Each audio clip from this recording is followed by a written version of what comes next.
everybody.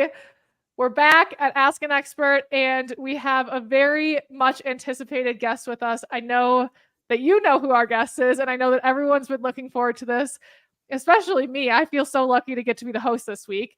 But Andrea Monsarrat Waldo is with us. Of course, she is the author of Brain Training for Riders. She started the Stress Less program. She's an upper level event rider and runs her own training program, boarding program, all of that in Vermont. Andrea, we're really very pleased to have you with us. Thank you so much for taking the time so that we can kind of dig into kind of the mental side of riding and things that a lot, if not all riders grapple with. Yeah, absolutely. Thanks for having me. Glad to be here. So I mentioned that you are based out of Vermont, but right before we got on, you said that you're in Aiken. So tell us where you are and what you're up to in your riding pursuits right now. Yeah, I'm just outside of Aiken in Williston, and I come down from about the middle of February to the middle of April, and I come down with my own horse and a few students' horses and a couple of students, and yeah, just trying to get a jump start on training for the season, trying to get out of the mud swamp that is Vermont in the spring. And it just gives me a little bit of a leg up. I don't know if I'll be competing this year or not. I have a youngster that I just got started, so we'll see whether he's ready to go or not. And if he is, great. And if he's not, then we'll just play and expose him to all the things. Oh, how exciting. That's, yeah. I mean, youngsters are a whole different type of excitement. Sometimes the good type, sometimes the less welcome type. But I'm really glad you're in Aiken. That sounds like a great place to be and a great way to be approaching this time of year. When we connected earlier, we kind of broke some of your work down. I should have mentioned you're also a former therapist. Just former because I don't think you're seeing clients as a therapist right now, but that's kind of your background that brought you into the work that you do now, and especially the work that you do in terms of helping riders understand their brain, build confidence, recover from traumatic events, all of those important things that inevitably come along with being an equestrian, especially, I mean, probably just being an equestrian. I was going to say, especially an equestrian in some of the like high adrenaline sports, but probably just an equestrian in general. So let's start with Stress Less. Will you tell us what that program is about, why you started it? We'll kind of use that as a foundation to get into questions about kind of how riders operate. Yeah, sure. It kind of started by accident, as so many things do. I was working as a therapist and I was doing a lot of work in trauma recovery with my clients. And then I had just started teaching lessons and was working with eventers and working with dressage riders. And word kind of got around that I was the person to help people deal with anxiety when they were riding. And then a friend of mine asked me to give a lunchtime talk about confidence and fear at a clinic in, that was back like in 2008, I think. And so then I started doing workshops about this and started kind of developing the material around understanding how your brain operates and why we do what we do when we're nervous and how it actually makes sense. Even though it can be frustrating. And then the same friend looked at me about 2 years later and said, "You need to write a book because we need to hand something to our students." And I kind of went into it kicking and screaming, but then it just sort of evolved and developed, and the program kind of took off from there. I kind of come at this a little differently than a lot of traditionally trained sports psychologists. I'm not a sports psychologist. I'm a therapist and I'm an equestrian. And so I don't do sort of the traditional stuff that sports psychologists tend to do. When I was coming up through the therapy ranks, the world of neuroscience was really exploding. And so we were learning all these amazing things about the brain. And what I realized was that if we could understand this as riders, it would really give us an edge on dealing with whatever emotions we were having in the moment and building up our confidence. And so I started teaching this stuff. And I always say that, 90% of what I do is help people realize that what they're doing makes sense in a certain context, and that they're not alone in this, that everybody goes through this at one level or another. And I don't think we talk about that enough in the sport. Yeah, I couldn't agree more, because it does seem like a universal experience and like something that needs to be learned and approached with specific tools and exercises and knowledge. And we're not training around it like we should be, given that it's universal and given that it affects our experience and performance so much. So I'm glad you're doing the work. Yeah, and other sports do a lot more formal mental training. There are some sports that are absolutely hardcore about it, and we don't pay as much attention to it. I think we grow up as kids, a lot of us grow up as kids riding, and so we come to it and, we're running around on our ponies or whatever. And we don't take into account that we have to train our mental state as much as we have to train our bodies and our horses' bodies. We're really good about our horse's mental state, but we're not as good about taking care of our own. Isn't that wild? We're good about our horses in every sense, all the the therapies that we're giving them and the acupuncture and the supplements. Meanwhile, we're dragging ourselves, limping into the barn. Right. And maybe remembering to eat once in a while. Right. Yeah, we'll get there. I mean, it does seem like, to me anyways, and what I'm exposed to from riders and trainers, it does seem like we're trending in the right direction in terms of elevating ourselves as athletes right along with what we're doing with horses. At least maybe that's my optimistic view. No, I think you're right. I think it's definitely coming into the conversation a lot more, which I think is great. Good. Yeah. Well, there are a couple of things you said just when you were speaking just now that I want to touch on. One is that your approach as a therapist and with a background in neuroscience differs from sports psychologists' approach. And will you kind of explain to us how your approach differs a bit more? Just because I know people who are experiencing these emotions and roadblocks, there's a lot of different routes they can take and sources of information that they can look to. Not that one is right or wrong, but just kind of understanding what will they find in brain training for riders? What could they expect from a sports psychologist? Just kind of lay that out for us. Sure. Yeah. And I do think there's a lot of different approaches, and that's the great thing, because what works for one person doesn't work for another.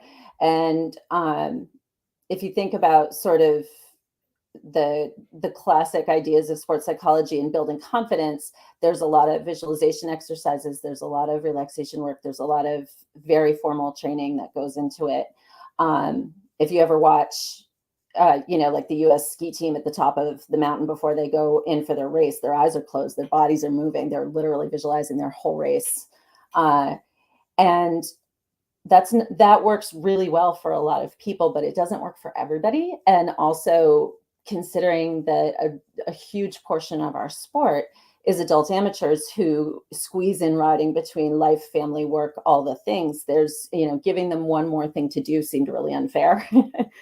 And there were a lot of people who came to me and said, I've been told to think positive and it just doesn't work. And so my approach is a little bit different in that understanding that you're not here to get rid of negative feelings. You're there, our job isn't to eliminate our anxiety. It's not to, always be positive that everything's going to be great all the time. I always tell people I'm not Susie Sunshine. It's not how I approach things. It's more about understanding how your emotions work from a realistic perspective so that you can kind of take that fear and shrink it down to a manageable size and then put it over here so that it's not right up in your face and kind of grabbing a hold of the reins when you're trying to get something done. And so it's working with your brain rather than sort of trying to force it into a certain mold. And that's kind of the big thing. Yeah, that makes a lot of sense. Yeah, we can't, in my experience, it's impossible to trick yourself into not being fearful or to being Susie Sunshine when you're just not in that moment. So that resonates. And that also makes sense in terms of how, people could expect different approaches or different kind of tools from those different roles isn't the right word, but titles of practitioners, whatever. And everybody's style is just like, everybody comes from a different angle, which is great because that way you can find somebody that really works for you. Yeah, definitely. I'm also curious, you mentioned how kind of understanding your brain as a rider is foundational to being able to take on the mental side of things and just kind of be in more control of that. I know that we could talk for hours and hours and hours about understanding your brain, especially given your depth of knowledge on it. But will you give us a bit of foundational understanding of what we should know about our brain, especially in terms of like what we're going to go on to talk about today? So recovering from traumatic injuries, confidence, fear, anxiety, those sorts of things. What should we know to start? Yeah, so there's kind of two major pieces of your brain that I talk about. One is sort of the lizard brain, or the reptile brain is the other way it's referred to, which includes your amygdala and your brainstem, and sort of the really, really old, evolution-wise, the really old part of your brain that's been around since vertebrates developed, like literally since reptiles developed. And that part controls our emotional center, and that part of our brain also helps to keep us alive by triggering our fight or flight response. So when we're in danger, or when our brain thinks we're in danger, it will kick into gear and make sure that we're all ready to go to either fight whatever threat is out there or run away from it. And so our emotions come first, and they start at a really subconscious level. And then way forward in the evolutionary scale very, very recently in terms of evolution, we got this prefrontal cortex right behind your forehead. And that's the part of our brain that can do logic and planning. And it's really sort of what makes us humans. And it's the kind of thing that gets us through the day in 21st century, first world. And it's in charge most of the time. But then when we're in a situation that's high stress and our brain feels like we're threatened in some way, or we have to make a big adaptation or change, then our emotions start to take over. And then the fight or flight response starts to take over. And where we run into trouble, first of all, riding is weird in that it's the only thing I can think of where if you want to be safer, you lean back and you soften your body. If you think about what happens if you're going to fall on your skis, if you're going to fall on ice skates, if you're running and you trip, everything is about leaning forward, tightening up, and putting your hands out in front of you, and hopefully grabbing hold of something to keep you from falling. All of those things are really useful when you're already falling, but they don't do us any good when we're trying to stay on our horse and keep the situation calm. And so we're counteracting all kinds of our evolutionary instincts just by sitting on a horse.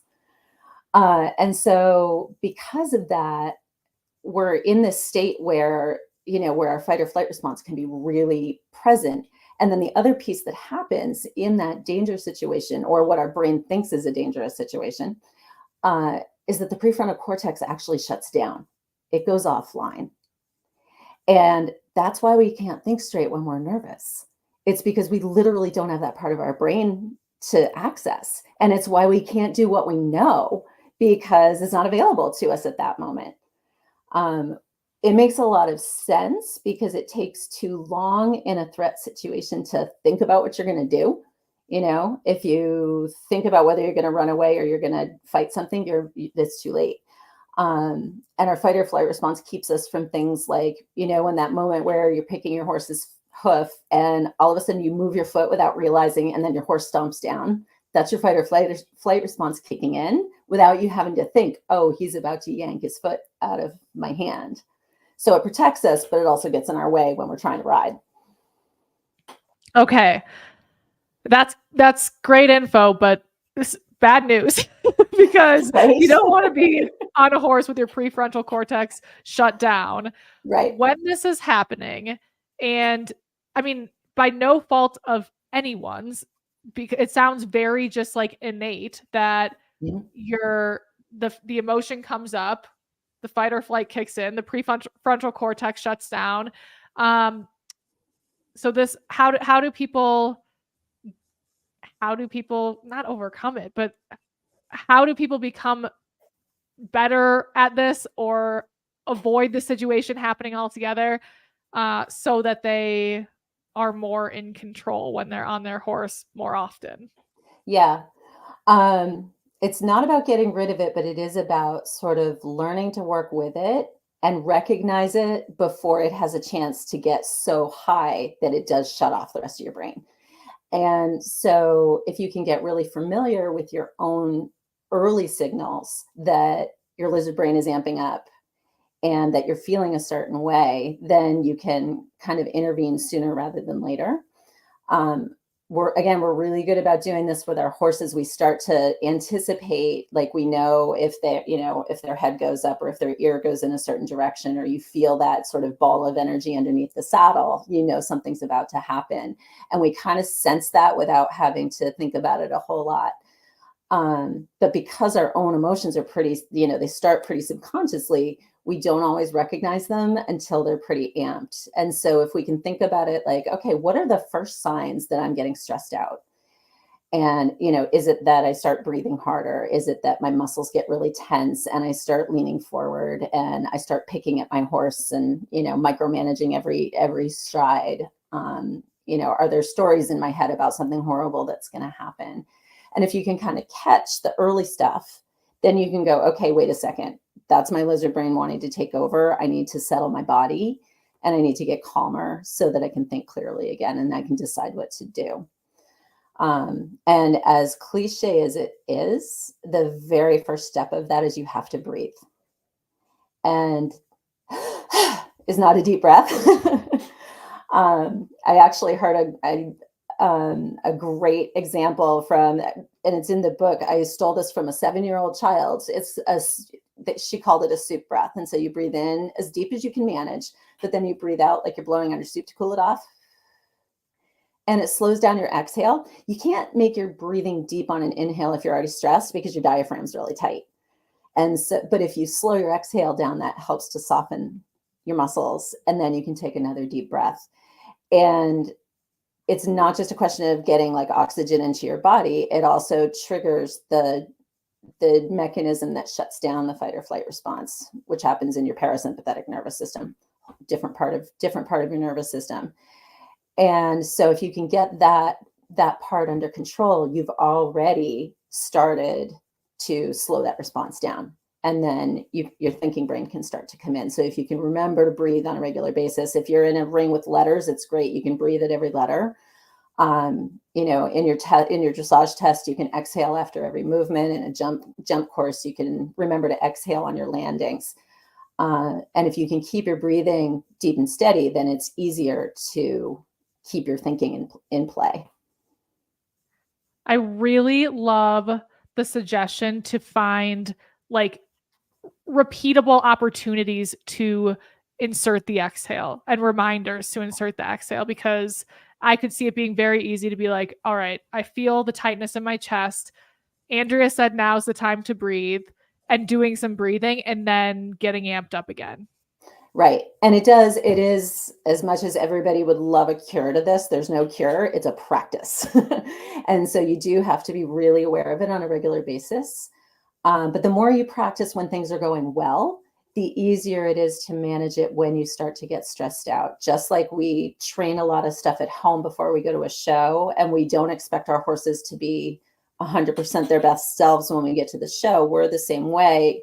When we're in a stressful situation, we don't have all our faculties available. But if we've practiced a lot at home, then a lot of things are automatic. And so we've already got those things down pat. So as much as you can when you're riding, just noticing your breathing. And then even when you just walk in the barn, like, what am I feeling right at this moment? And it doesn't have to go, you don't even have to go into a huge description, but just notice, like, okay, am I tense somewhere? What's my breathing like? How would I describe my mood? And that sort of gives you a place to start in your awareness so that you know what you're taking into your horse.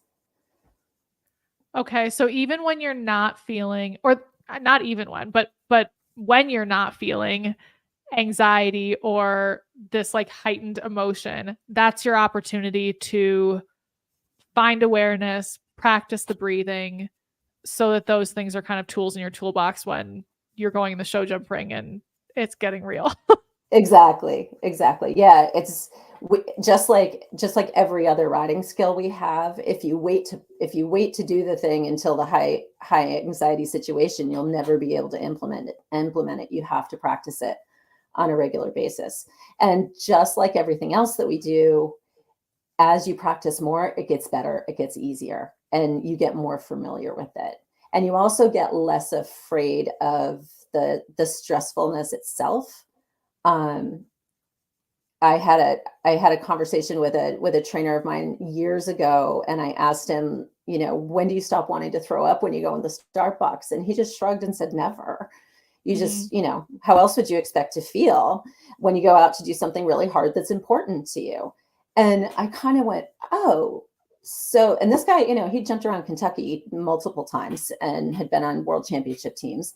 And he said, yeah, it's just whether I'm taking out a baby horse, beginner, novice, or I'm going to Kentucky, it's going to be there. And it's an edge that you need.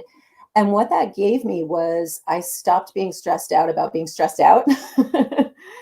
And it took a whole layer of pressure away. And so if you can, one of the really useful tools too, is just sort of acceptance of how you're feeling at the moment. Like, okay, I'm stressed. I hate this. And this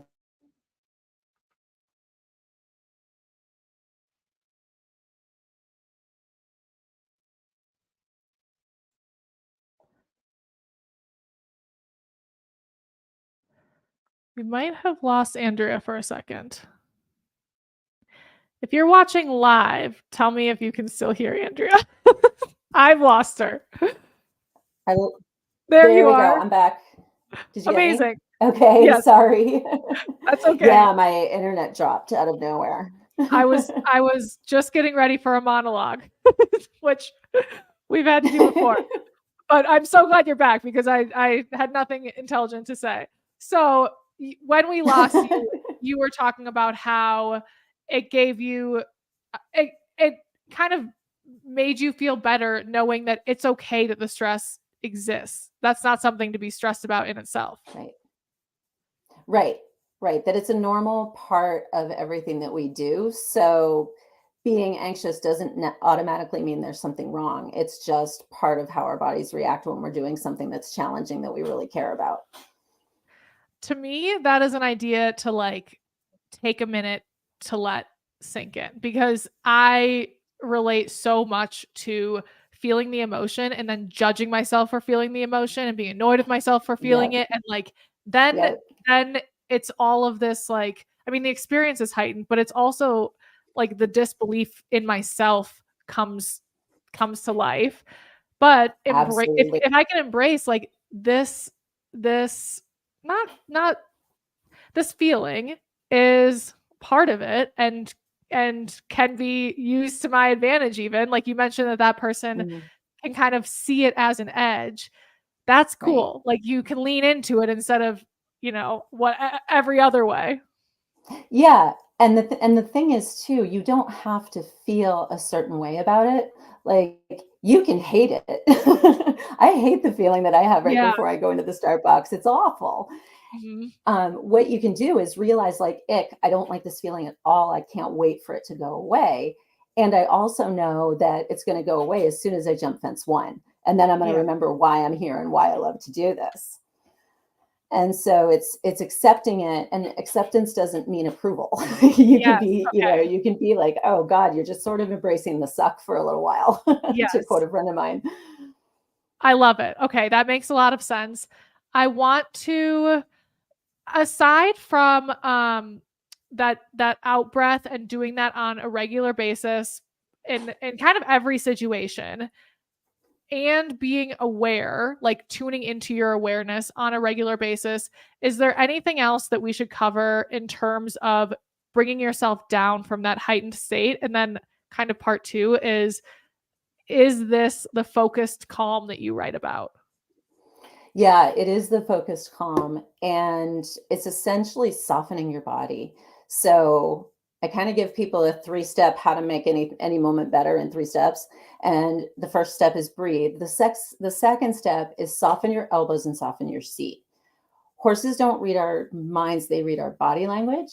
And so when we're tight and our elbows get tight and we're clamping a bit with our thighs and stuff, which is what we do when we're anxious, then our horses are going, oh my God, where's the tiger? We got to get out of here. And so we're not helping their anxiety in that situation either. And the cool thing about the way that your body operates is that your brain communicates to your body, but your body can also influence how your brain responds. So if you can exhale and soften your muscles, and I don't use the word relax because relaxed is a mood as far as I'm concerned, and it's hard to have control over it, but you can soften your elbows and soften your seat, and then kind of find one next right thing to do. And that can help to improve just about anything. And so the exhale and soften brings you back to the moment. It brings you back into your body, and it lets you think about what you're going to do next and how you can solve the situation that you're in. And when you soften your body like that, it communicates to your brain, okay, the danger's past, everything's fine. We're okay. You can shut down that huge dose of adrenaline you've been giving us to toss us into the fight or flight situation. And so when you're acting calm, when you put your body in a calm, a calm stance, then that actually tells your brain that, okay, everything's okay. And then that's going to have a positive influence on your emotions. And then you can start to make things happen and things are going to get better. And then you are going to feel more confident because you're like, okay, now I'm back in control of the situation. And so that sort of that process is really helpful. The reason I don't say relax is because, if I'm sitting on my youngster and there's something going on, there's a whole bunch of horses running in the field nearby, I'm not going to relax. That would be dumb. That would be really bad judgment, right? I have to stay really alert in that situation, but I also have to stay following the motion so that I don't create more tension in me and my horse. So I can put on that calm regardless of how I'm emotionally feeling in that moment. And I can have a positive influence on the situation. And that, fortunately, is also going to have a good impact on my actual emotional state too. But at any rate, I'll be more effective, which is, really important for just dealing with the stressful situation, whatever it might be. So we have breathe. Is it breathe number 1, soften elbows number 2, soften seat number 3? No, breathe, soften your elbows and your hips, and then do the next right thing. Oh, got Come it. up with one thing that you can do next that will help the situation. And I always encourage people to think of what I call duct tape solutions, stuff you can do anytime for anything that will help, that will keep you safe, that you don't have to think about very much. And for me, that's just small circles and move my horse's feet sideways. If you're leg yielding and moving in a small circle, then you can keep control over your horse a lot more easily than if you're on straight lines and, they're leaping around. So those are kind of the two things that I'll go to if I can't think of anything else in the moment. That's really nice to have, just to have that at the ready. Like logically, I can agree with you. Like, yeah, small circles, moving sideways makes sense. But having not established that for myself, if I was in that, kind of nerve-wracking moment, it would be less obvious. So it makes sense for people who are listening, think of maybe that's what you will take on for yourself too in those moments, or maybe there's other things that work well for your horse. But I like establishing those ahead of time, kind of like establishing your breathing practice when you don't actually need it most. Exactly. So that you have it when you do. And also, yeah, exactly. Yeah, go ahead. No, I was just going to say that's exactly it. And making sure that you want it to be really simple and something that you don't have to think about very much, because you can't think very much in those situations. And so you want something that's super easy and accessible that you've practiced a million times so that you don't even have to think about it. You just do it. Yes. And I can see how that would kind of make a person feel calmer because they have this tool that they're empowered to turn to when they need it, versus like, oh my God, what do I do now? I mean, I can picture the frozenness that could happen and, all of those things. So if you're listening, establish that for yourself so that you have it for your step number 3. I'm curious, we've talked about calm.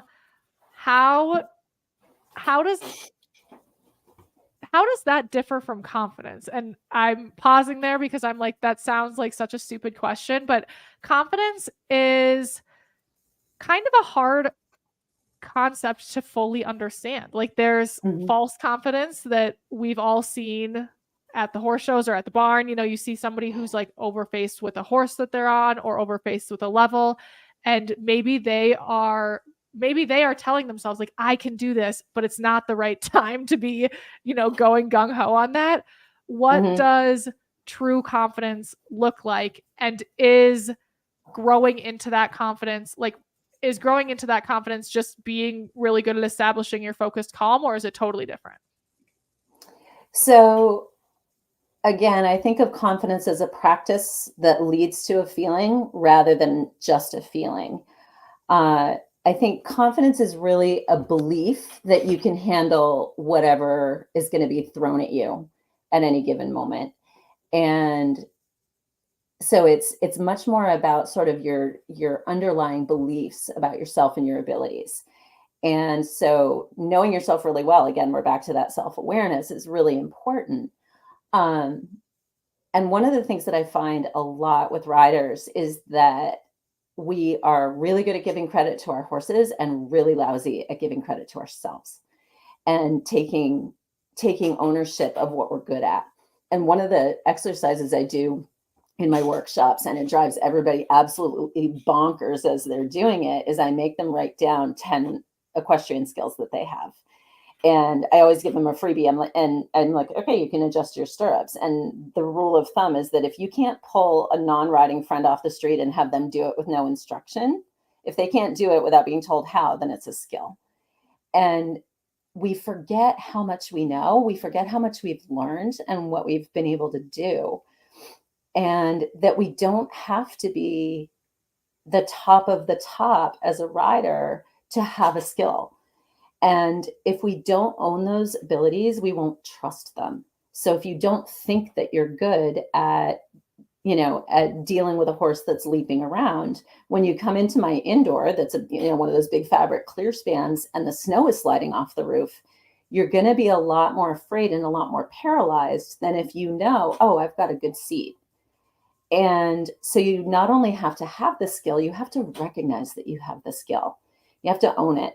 And that's a piece I think that's missing for a lot of riders. We're always in the habit of comparing ourselves to people who are better than we are, which gives us something to strive for, but we forget to look back and see where we've been and see how much we've learned, and to give ourselves credit for what we have accomplished.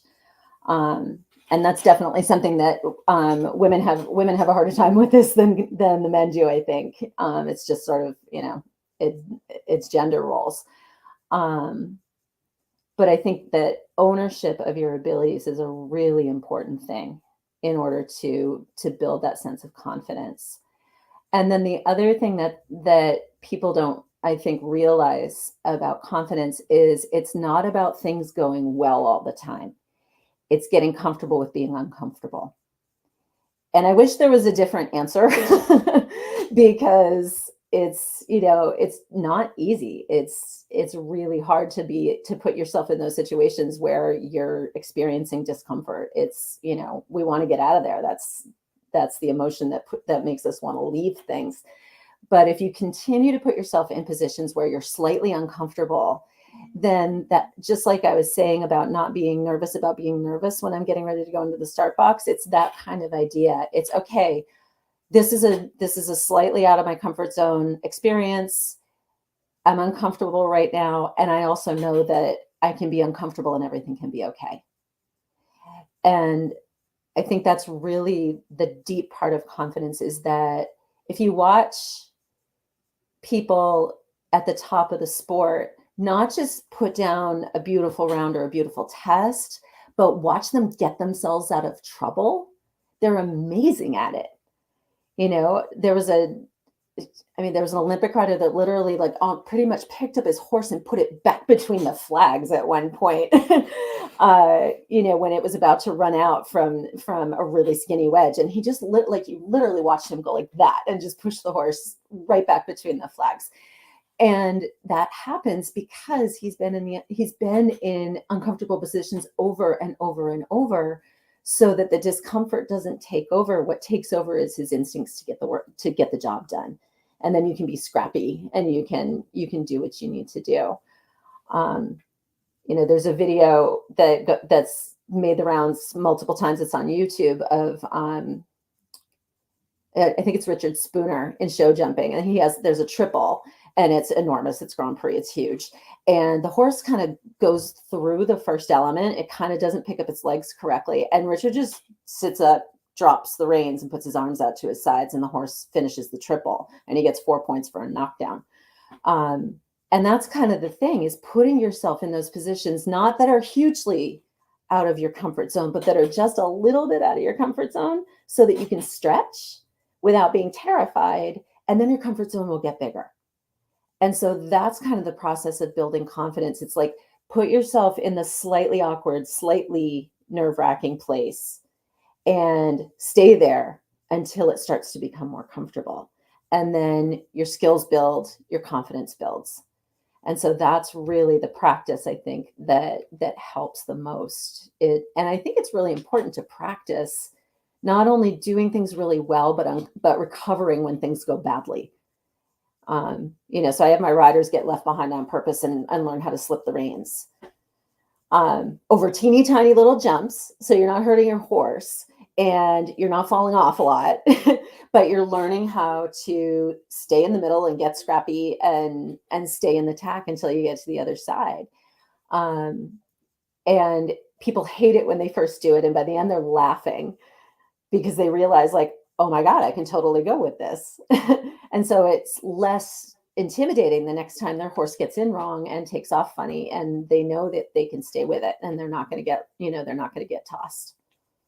I'm so glad you said that, because as you were talking, my mind was going to, like, as an instructor, how do you inject these feelings, these uncomfortable situations that are, like, appropriate and, without just being like, your horse doesn't like ditches, we're doing ditches again, or whatever it is. Right. So getting left behind, I love that too, because I don't want to take us on a tangent, but I love being able to not do it perfect. Like, so many riders, I think, are perfectionists, and especially when they have an audience and somebody that they respect, it's like, I want to perform and do it right all the time. And being okay being left behind and laughing in front of Andrea, who's your coach and you want to impress, like, that is a cool thing to overcome too as a rider, and just to build, like, the coach rider relationship and the riders, like, realization that it's okay for that moment to have existed. Yeah, exactly. And I think, in the jumping disciplines, it's very much about sort of the physical discomfort of it. And I think in the more sort of subjectively judged disciplines, it's about getting comfortable with the discomfort of the criticism, of, getting through the mistakes, and not, it doesn't mean that you have to go, it's not accepting mediocrity. It's just being human and saying, okay, that didn't go well. How do I make it better? As opposed to spending a whole bunch of time beating ourselves up about how horrible it was and how we're never going to get this and we're terrible riders, and, and things are, I'm never going to be any good. We go off on these tangents that we criticize ourselves really harshly in ways that we would never do to our friends or our horses. And so if you can sort of be in those positions where you're just a little bit uncomfortable, then it becomes habit to course correct and figure it out while you're in that emotional space of not being quite comfortable. And I'm saying a little bit uncomfortable really deliberately, because if you go too far, so picture like a couple of concentric circles, you've got your comfort zone here, just outside of that is your learning zone. And that's where you want to be. Further than that, and you've overfaced yourself. And there's a bit of a ricochet effect. If you go too far and you scare yourself, you can actually ricochet back, and your comfort zone gets smaller. So, which is why I really encourage people to monitor who they clinic with, and check that person out maybe before they take the clinic, so that they make sure that the person's an appropriate fit for them. so that you don't come home more scared than when you went. Right. Yeah, that makes a lot of sense. So just to repeat back to you so that you can correct me if there's anything off here, but finding those like slightly uncomfortable moments is one, it will happen. I mean, some of it happens naturally and it's about how you react to it. So if you're a dressage rider or you're any rider riding on the flat and let's say like counter canter is something that is not polished, but you're willing to give it a go and you're willing to give yourself credit for giving it a go, recognize the things that went well and not beat yourself up because it's not an 8 or a 9 counter canter yet. So kind of like finding those things that are within your abilities but not within your realm of like I have this down pat, and challenging yourself to do those skills. Is that how you practice it? Identify those things, put them in your work, and be conscious of how you're reacting? Yeah, very much so. And the part about noticing what went well, or even noticing what went a little bit better than last time. You know, it's so easy to get into that perfectionist mindset. And so I always tell people, if you're going to enjoy dressage, you got to get really good at enjoying 3 great strides. Because it's that hard. And it's that, you know, it's a game of millimeters and it's a game of teeny tiny little changes. And so in order to enjoy it and in order to do it well, you really have to get good at noticing like, oh, that was a little bit better than last time. So let me hold on to that and do it again, or save it for tomorrow and do it again if you and your horse are already tired. But yeah, just recognizing the improvements rather than only holding up a standard of perfection that nobody's going to be able to reach anyway. Got it. This really cleared up confidence for me. It's so interesting because it's such a hot topic. And yet when I return to it, I'm like, I still don't know if I could explain it to someone, but in this moment I could. So thank you. It's super helpful. And before we move on, I can tell there are quite a few people watching. So if you're watching, put in the chat something that you're good at as it relates to riding. Anything big or small, even if it's you know how to adjust your stirrups correctly. Because and it counts. Yeah. So please put something in the chat that you are good at, or multiple things, so we can start exercising this muscle together. I want to make sure that we get to a very important topic, which is coming back from something that was traumatic, whether that was a fall or an incident of any sort. That can really shake people and make them feel like a whole different rider than they were in the past, and rightfully so. Like that can be very scary. So talk to us about riders who have been through something traumatic and what they might be experiencing and kind of what's next. What does that look like if you're coaching someone who's in that moment going through that experience? Right. This is a huge one, and it's one where I think the methods that we use are changing and need to change. You know, we love being tough in this sport and we're really good at it. We are really good at gritting through pain, being really determined, getting back on, you know, and really pushing through. But there are certain situations that happen. Sometimes it's riding, and sometimes it's something that happens outside of our riding life that impacts our riding, that for whatever reason, it's kind of the big one. And it really rattles our confidence. Sometimes it's full on horrible and traumatic. You know, sometimes it's physically, you've ended up in the hospital and you're really afraid when you get back to it. You know, when you're able to ride again, you're really scared.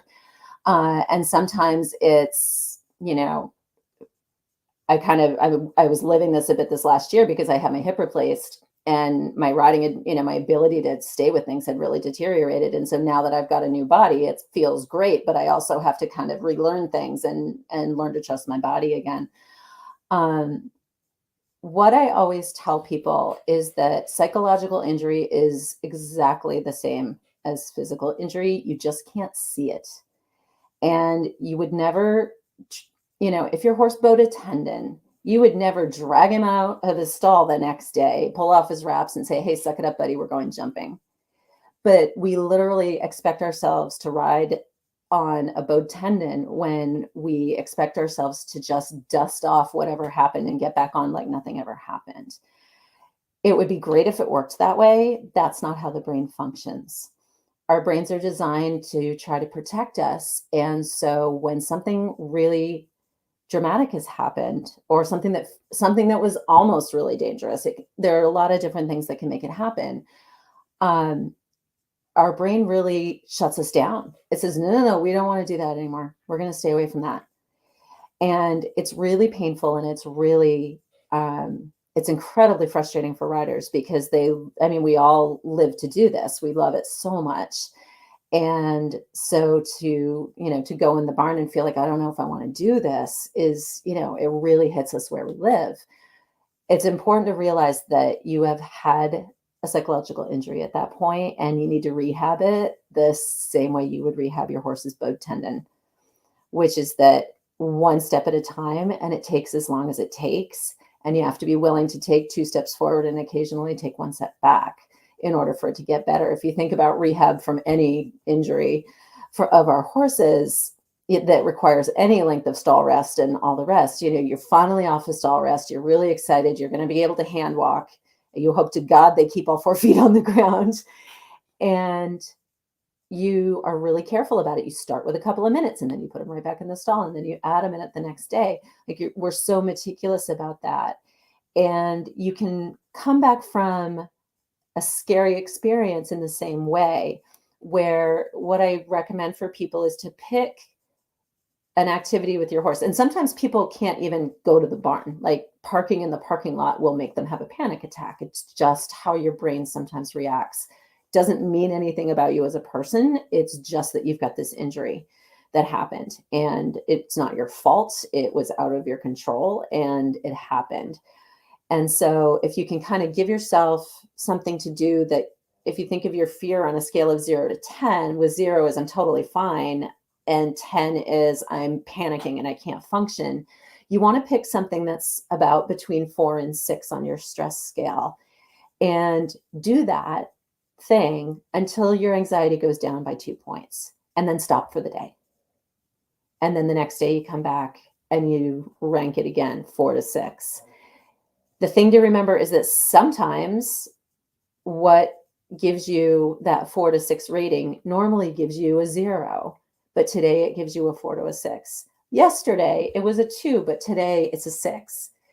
That's just how rehab works. And it doesn't mean that you're starting at square one. It means wherever you are today, pick something that's between 4 and 6 today, and do that until your anxiety goes back down by 2 points. If it doesn't go down, then take a step back, find something easier to do. The important part is not that you conquer the thing. It's that you get your anxiety down without totally bailing out of the situation.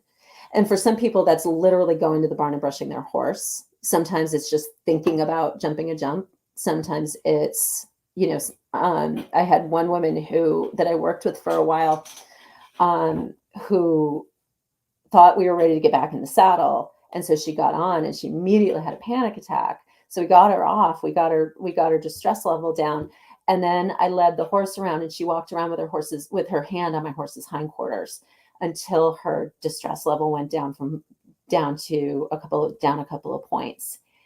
And then we called it a day. And then we came back and repeated. And it actually didn't take very long for her to get back in the saddle. But if we had tried to push it while she was panicking, we would have made things 100 times worse. It would have been like jumping on a bowed tendon. It just would have been horrible.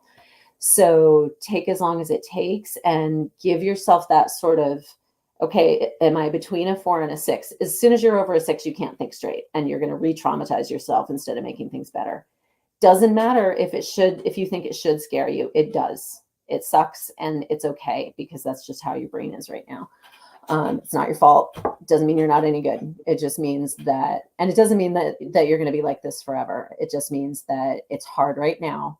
And so give yourself a doable challenge rather than a huge one. I love how actionable that is and straightforward, and just like the grace that gives people. It's so interesting. Like every answer that you've had, I've had chills at some point during the answer. It's just like such powerful and important stuff. And I mean, like you said, this activity that we're doing, it like means so much to people, and it's all just very relatable. So I really like that advice. If anybody has more questions on that, please put them in chat. As you were speaking, I was thinking like, man, I just wish every instructor had this knowledge and knew how to approach this sort of thing. And on that note, we got a question ahead of time, actually from somebody that you've worked with. It's Grace Albrecht. She said that she trained with you before she went to college, and she loves you.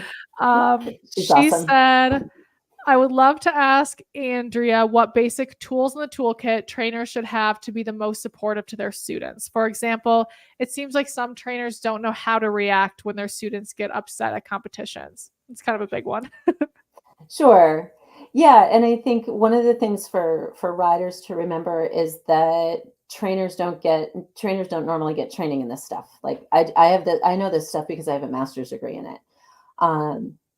And which is why one of my friends said you got to write a book about this stuff. It would be great if we had a way to help trainers understand how humans think as well as how horses think. Like, we learn so much about how to influence our horses and we pass that on to our students. And I do see some really good shifts in the conversation.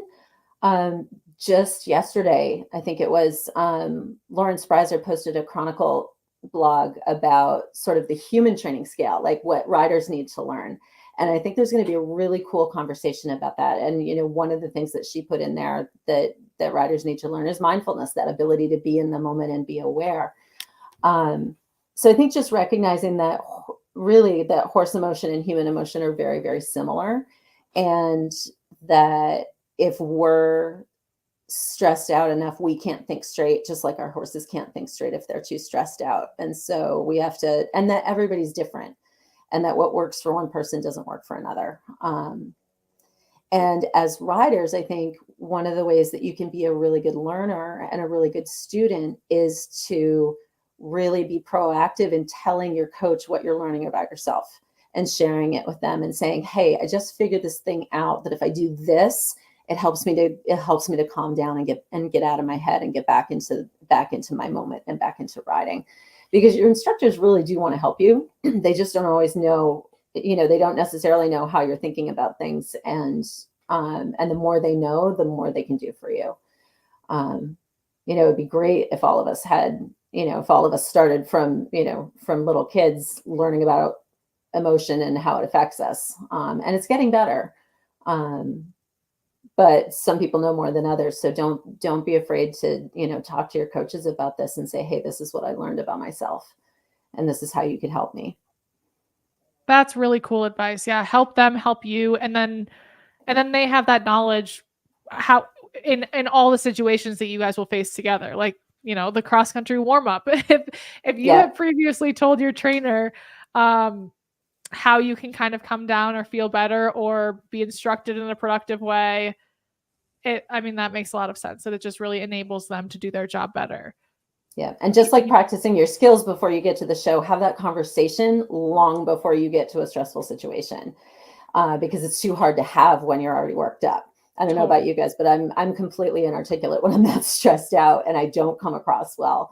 And what I say doesn't make enough sense. And the trainer's trying to help and they're frustrated. So nobody's in their best space. So if you can have those conversations during a lesson when things are more relaxed, then it's much easier.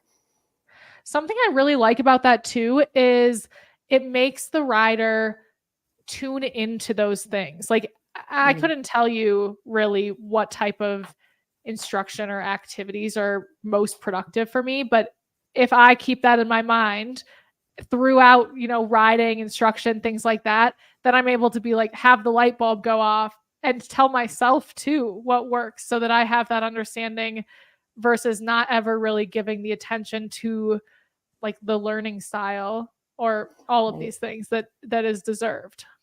Right. Yeah, the better we know ourselves, the better we can do, the more tools we have.